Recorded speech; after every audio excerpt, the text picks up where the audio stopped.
Dans les colonnes du magazine Elle, Rania Saïdi se confie sur le tournage des Vacances des Anges, programme phare des NRJ12.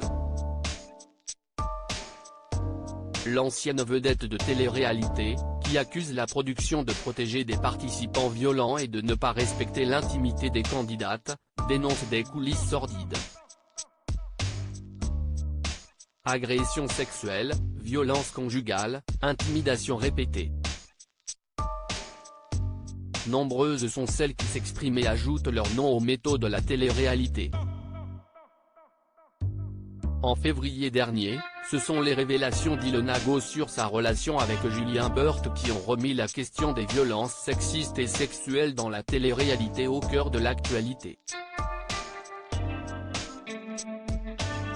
2 ans plus tôt, en avril 2021, plusieurs candidates s'étaient emparées des réseaux sociaux pour dénoncer des faits de harcèlement survenus sur le tournage des Vacances des Anges, programme phare des NRJ12. En première ligne, Angèle Salentino évoquait des humiliations, des insultes.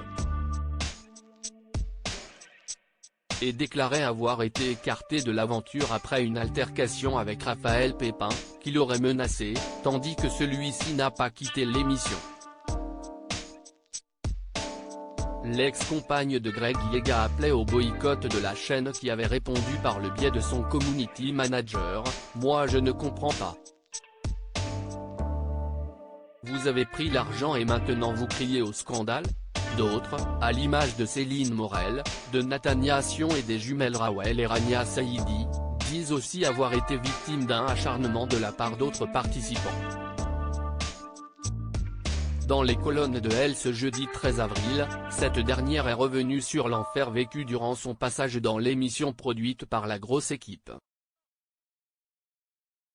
Le mec a été violent devant tout le monde et il n'a pas été exclu. Contacté par le magazine, la jeune femme, comme sa sœur Rawel, dénonce du favoritisme et du piston et accuse les producteurs de couvrir les grosses têtes violentes en raison de leur influence. Je me suis embrouillé avec Sarah et Ahmed est venu me menacer avec son poing. Mais la production l'a laissé sur le tournage. Je leur en veux parce que le mec a été violent devant tout le monde et il n'a pas été exclu. Ça m'a choqué, indique-t-elle. L'ancienne vedette de télé-réalité dénonce également le non-respect de la pudeur des participantes, priée de ne pas s'enfermer pour se changer.